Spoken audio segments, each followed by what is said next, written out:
Iron Flame by Rebecca Yarros. Overview. Iron Flame picks up shortly after the events of Fourth Wing. Violet Sorrengail, having survived her first year at Betrayals War College, faces new trials in her second year. The stakes are higher, the training more brutal, and the secrets more dangerous. As Violet delves deeper into the mysteries surrounding her kingdom, she must confront personal betrayals, political machinations, and the looming threat of the Venom. Betrayals War College and beyond. Betrayals War College remains the central setting, a place where dragon riders are trained to defend the Kingdom of Navarre. The college is divided into quadrants, with the riders' quadrant being the most perilous. Beyond Betrayals, the narrative expands to include locations like Arisha, the rebel stronghold, and various outposts that play crucial roles in the unfolding conflict. Main characters.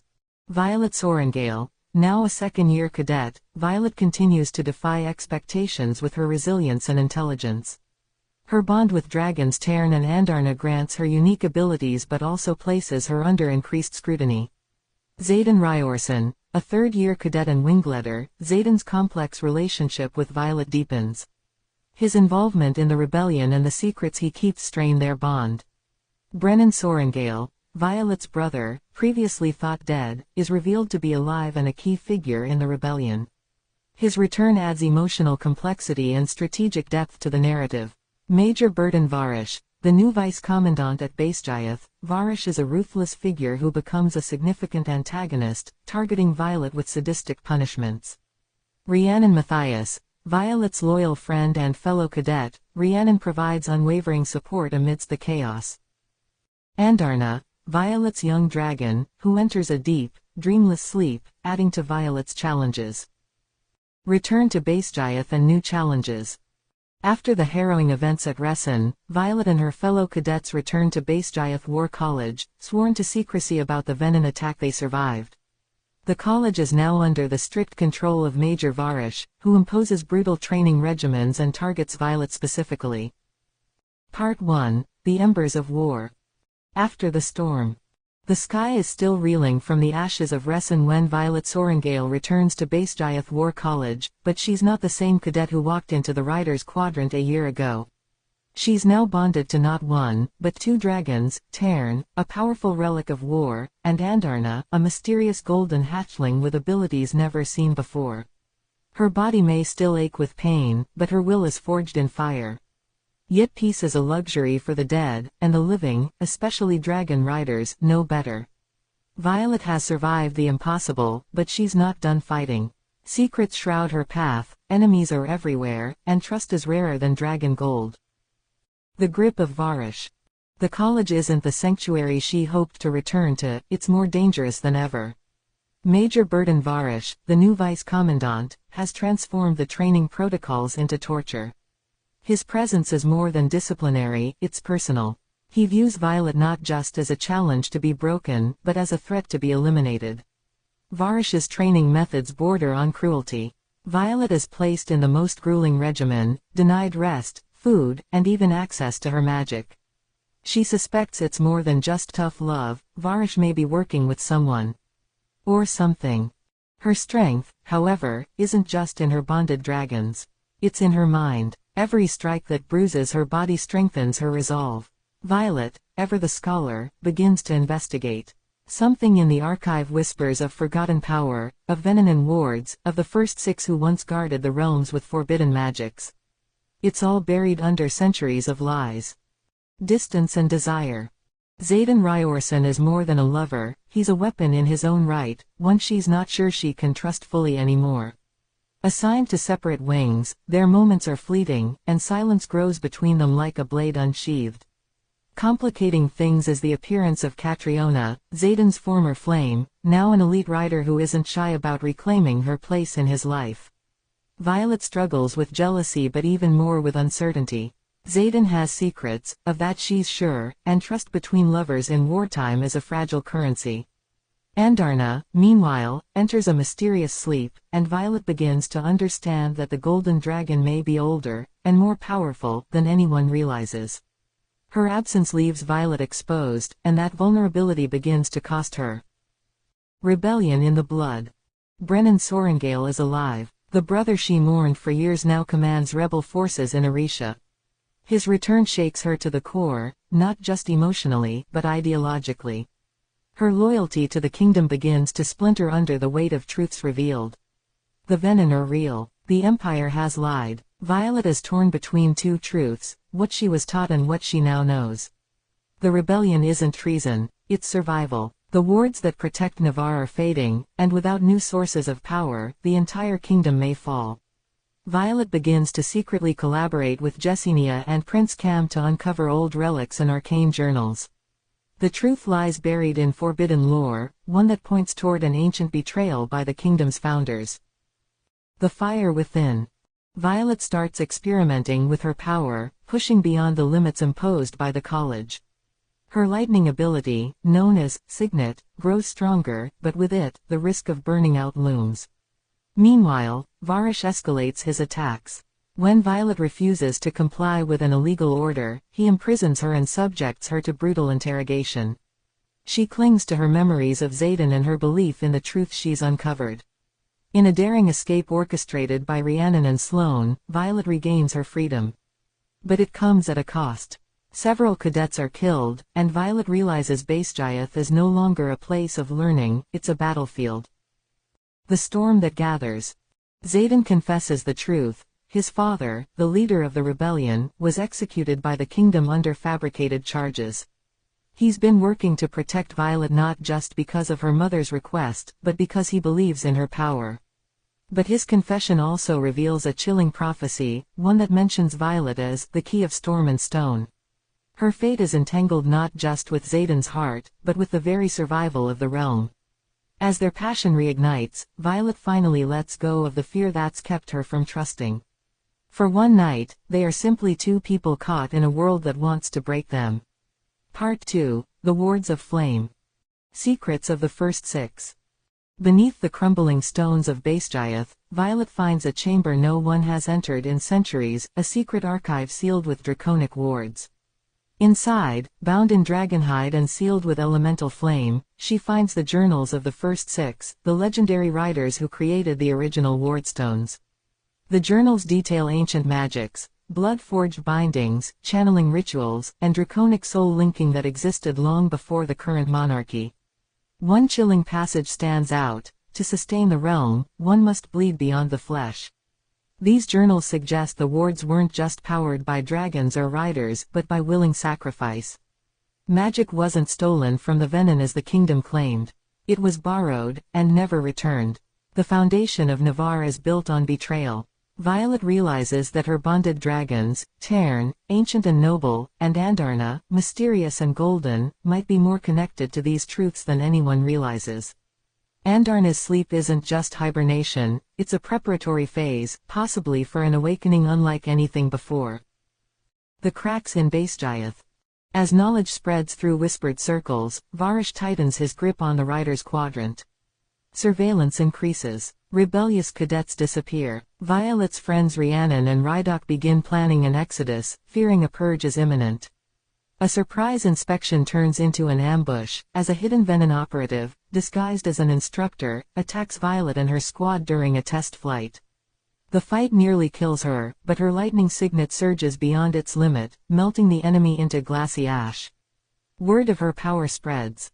Some cadets revere her, others fear her. Varish sees her as a threat he must eliminate, even if it means calling on higher powers. Love in the firelight. Xaden and Violet escape Basgiath for a night, using dragon flight and a hidden rebel tunnel.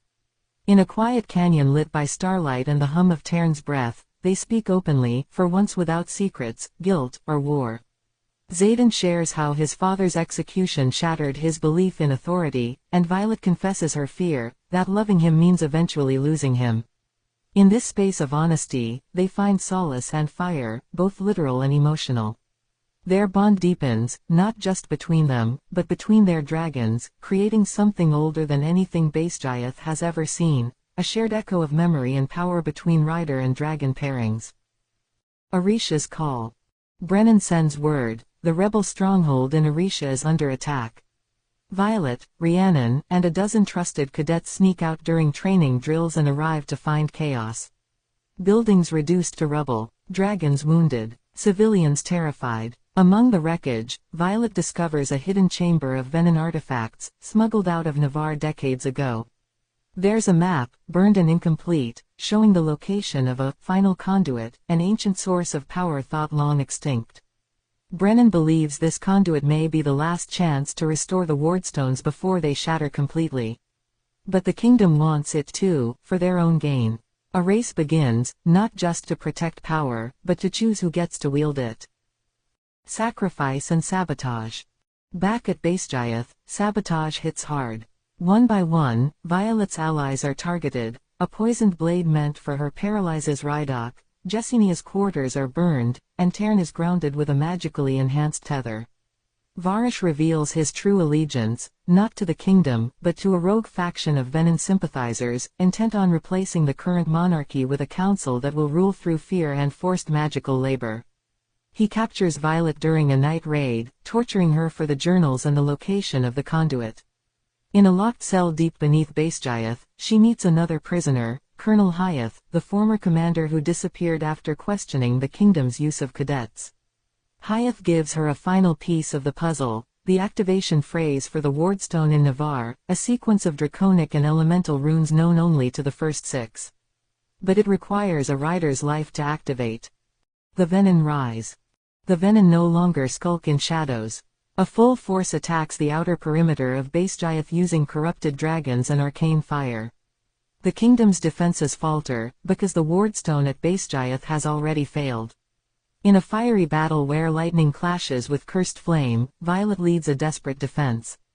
Rhiannon channels her wind magic to create a protective barrier. Xaden confronts a Venom sage in a one-on-one duel that leaves him burned and broken. During the climax, Violet must choose between saving Xaden or completing the ritual that could restore the ward. Her mother, General Sorrengail, appears, gravely wounded, and makes the choice for her. With her last breath, the general sacrifices herself, speaking the draconic phrase and burning herself into magical energy that reignites the Base Giath wardstone. The Venom retreat, but not without a final curse. The fall and the flame. Xaden, nearly dead, succumbs to a magical infection from the Venom Sage. Violet uses every healing spell and resource she can find, but the only way to save him is through forbidden bonding magic, linking their souls temporarily to siphon the corruption. It works, but changes him. Xaden rises not as the man she once knew, but marked. Part rider, part something else. A hybrid born of love, death, and power. Their bond is still there, but darker, deeper, less predictable. The rebellion now looks to them both as leaders. But the kingdom brands them as traitors. Part 3, The Heart of the Rebellion. Ashes of Loyalty. In the aftermath of the Base Giath battle, the lines between rebellion and kingdom are no longer blurred, they are drawn in blood. Violet and Xaden are fugitives, considered traitors to Navarre despite saving the school from destruction. Violet finds herself hunted not only by the kingdom's elite squads but also by cadets once called friends. Mira, her older sister and a loyal Navarrian soldier, confronts her. The reunion is tense, layered with familial love and bitter mistrust. Mira cannot deny Violet's strength or her claims, but neither can she forsake her oath. The death of their mother shakes Mira to her core. It's a rare moment of vulnerability, and Violet holds her sister while both weep. For the woman who raised them, for the truth they lost, and for the innocence that war has burned away. Mira gives Violet one last warning before they part: don't let the flames blind you. Even fire leaves ashes behind. Andarna awakens. But she's changed. No longer a small golden hatchling, she has molted into her adolescent form, sleek, scaled, and radiating golden energy. Her eyes shimmer with the weight of memories not her own. Violet realizes that Andarna may not be a typical dragon. She carries fragments of the old magic, a primal force that predates even the first 6. She begins speaking in cryptic phrases, referring to Violet as the Convergence and the Last Flame. With Andarna's reawakening, Violet's powers increase dramatically, but so does the toll. Her body begins to fracture under the strain of channeling 2 dragons, especially one as ancient as Andarna. A healer named Kale reveals that Violet's bones are slowly calcifying from overuse. She may not survive another season of riding, let alone battle. The more she fights, the closer she comes to breaking. But Violet refuses to yield. If I have to burn for this world, I'll burn bright enough to light its path. Xaden's dark rebirth. Xaden is no longer entirely himself. The corruption he took in to save Violet is changing him. His eyes shimmer with dark energy, his aura pulses with unpredictable power, and his bond with his dragon, Skossel, becomes volatile. He can tap into venom magic now, unintentionally at first, then with more control. This makes him both an asset and a danger to the rebellion. Brennan warns that such power can't be used without cost. Violet watches as the man she loves walks the razor's edge between hero and weapon. At night, he dreams in fire and speaks names no one else remembers, names of lost riders, ancient cities, and dragons long gone. Despite it all, their connection holds. One night, as the stars fall like silver rain, they pledge to each other, not just in love, but in purpose. No matter what we become, we face it together. Wards of the North. The rebellion receives word that the Wardstone of Turdane, a northern outpost, has gone dark. Venom are sweeping across the countryside, consuming towns and turning dragons feral. Violet, Xaden, and a specialized unit, including Rhiannon, Sloane, and a recovering Rhydock, fly to Turdane. What they find is devastation, blackened skies, corrupted ley lines, and a pillar of stone cracked in half.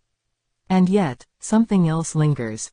A hidden chamber beneath the ward holds a fragment of an ancient relic, the heart of Aelorian, a crystal said to hold the will of the dragons. When Violet touches it, she experiences a vision, a forgotten war where dragons and riders fought side by side against beings of shadow. She sees the creation of the Wardstones, not as weapons of domination, but gifts of balance. The vision ends with a phrase etched in flame: balance is sacrifice. And sacrifice demands choice. The price of truth. Violet returns to Orisha with the fragment, but time is running out. The rebellion is splintering. Some want to use the relic to destroy the monarchy. Others want to hide it. A few, led by a cunning strategist named Evren, propose using it to bind dragons to their will. Violet is appalled. She refuses to let history repeat itself. She and Xaden argue, their voices like thunder. He agrees with her, publicly, but privately he is tempted. His new magic calls to the relic, and he feels it stir. Jessenia brings a revelation. The relic can activate all Wardstones at once, but it will require a blood offering of royal lineage. Only someone with Navarian royal blood can complete the ritual. Prince Cam, the exiled scholar royal, volunteers. He's been sick for months and won't survive the winter. Let me die for something real, he says. The ritual begins under a blood moon. Fire and fury. The ritual is interrupted. A massive Venom army descends on Orisha, led by a new general, Valkyr, a once human magus who wears bones as armor and commands shadows like spears. The final battle of Iron Flame begins. Dragons rain fire. Riders clash in aerial duels. Ward magic pulses and shatters. Prince Cam finishes the ritual as Valkyr stabs him through the chest. The relic glows, and all Wardstones across Navarre flicker back to life, burning the venom with searing white light. Valkyr survives, but barely, and retreats. But so do the dragons. All of them. Every dragon across the realm, save for Tern, Skossel, and Andarna, go silent, vanish into the sky, and disappear. The bond between rider and dragon is temporarily severed. No one knows why. Part 4, The Last Flame Rises. A realm without dragons. In the silence that follows the battle, an eerie truth settles over the realm: the dragons are gone. Communication is cut off. Riders across Navarre collapse from bond withdrawal, some even dying from the sudden loss. Only Violet, Xaden, and a handful of bonded riders remain standing, those connected to the old bloodlines, whose dragons are tied to the ancient pacts, not the kingdom's enforced bonds. Panic spreads. The monarchy blames the rebellion. The rebellion blames the monarchy. Whispers of a second schism grow. Violet feels the weight of the world tightening around her. Without dragons, Navarre cannot fight the venom. And without answers, no one knows how to bring them back. Andarna, now fully awakened, says only this: the final flame must be lit, or all shall burn in shadow. The Temple of Origins. A prophecy within the heart of Aelorian's vision leads Violet and her crew to the Temple of Origins, a long-lost ruin nestled within the death-ridden cliffs of Alaran. The journey is treacherous. The land itself is corrupted. Feral beasts, warped by shadow magic, attack them at night. Tern and Skossel grow agitated, warning that something ancient sleeps beneath the ground. Inside the temple, Violet finds murals painted in bloodstone, telling of a time before Navarre, when the dragons ruled as stewards of balance. They did not bond willingly, they chose only those who proved worthy in the trial of flame. That trial, long forgotten, must now be faced again. The trial of flame. To reignite the dragon bond across the realm, Violet must undergo the trial of flame, a gauntlet that tests not her strength, but her conviction, sacrifice, and soul. She walks through visions of her past, watching Liam die again, feeling her mother's cold command, reliving the first time she touched lightning and nearly burned alive. She faces a final vision, her future, where she stands alone as Xaden falls, her dragons gone, and the sky breaking open with shadow. But Violet does not falter. She embraces her pain, her rage, her love, and her relentless will to protect. Let them test me. Let them burn me. I am the flame. The trial ends. And with it, a firestorm erupts into the skies. The dragons return. The flame bond. The reawakening of the dragon sends a magical shockwave through Navarre. Bonds reconnect. Riders stir from their comas. But something has changed. Every rider who returns now shares a flame bond, a deeper tether between rider and dragon, sealed by soul and trial. It's stronger, more permanent. But it comes with a cost. Death for one now means death for both. The riders are divided. Some embrace the change, others feel trapped. Xaden, struggling with the remnants of venom corruption, fears what he is becoming. The flame bond makes his connection to Violet overwhelming. He can feel her heartbeat, her pain, her rage. They must learn to control this or risk destroying each other. The fall of the crown. King Taven of Navarre summons a final council, a trap disguised as diplomacy. Violet, Xaden, Brennan, Mira, and Jessinia attend with an armed escort. But the king never intended peace. He unleashes a magical weapon derived from captured venom relics, the Nullfire, a field that strips riders of their magic and dragons of their fire. In the chaos, Mira is fatally wounded. Violet, powerless, holds her as she dies. The king smirks, claiming, the realm needs order, not sentiment. That's his final mistake. Andarna breaks through the Nullfire, her magic unaffected. She releases a wave of golden energy that incinerates the throne room. The king is turned to ash. Navarre is without a ruler. And Violet becomes its greatest symbol. Crown of Ashes. With the monarchy fallen, the realm fractures. Some provinces declare independence. Others rally behind Violet as a potential queen. But she rejects the crown. I am not here to rule. I am here to protect. Xaden proposes a different path, a council led by riders and dragons, one bound by oath and trial, not birthright. As a new order begins to form, Valkyr returns. The Venom General offers a chilling revelation. The true enemy is not the Venom, but what created them, a world-devouring force known as the Hollow Flame, buried beyond the realm's edge. The Venom, he claims, were simply survivors, mutated to hold back the dark. He proposes a temporary alliance. And for the first time, Violet hesitates. Part 5, Reckoning of Fire. The Hollow Flame. The revelation of the Hollow Flame changes everything. Deep in the archives of Basgiath, Jessinia uncovers forbidden texts buried beneath layers of political erasure. The Hollow Flame was once a god force, a primordial energy birthed from the beginning of time. It does not create or destroy, it consumes. It feeds on power, and its hunger is insatiable. Long ago, dragons and riders sealed it away using the combined might of all elements and the sacrifice of the first bonded pair. But the seals are failing.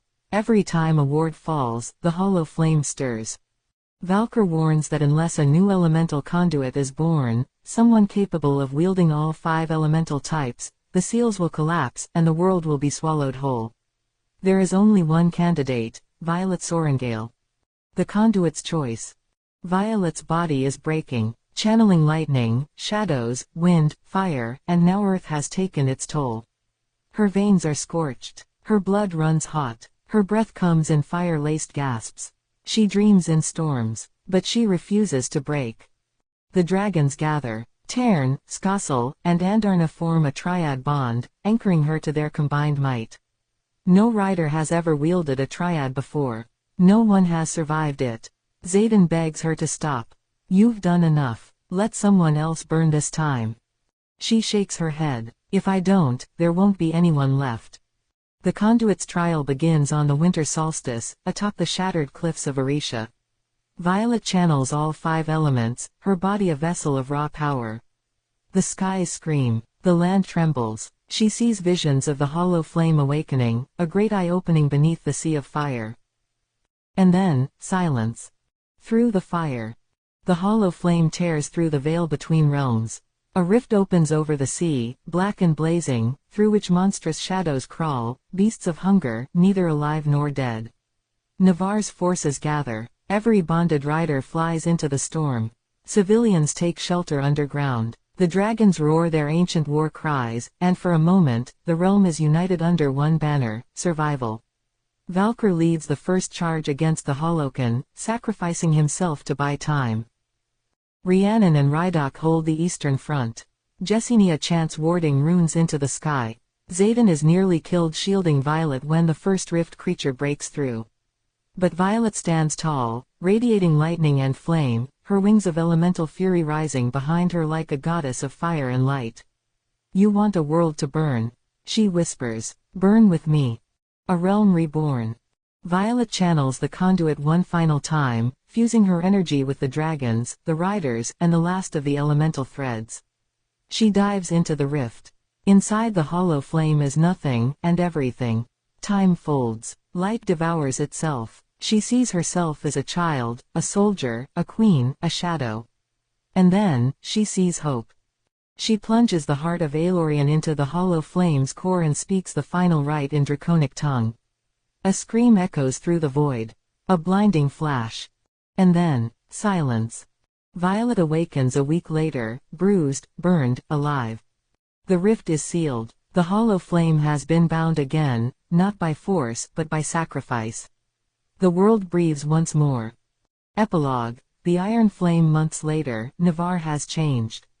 There is no crown. There is no throne. The realm is now governed by the Empyrean Accord, a council of riders, dragons, civilians, and scholars.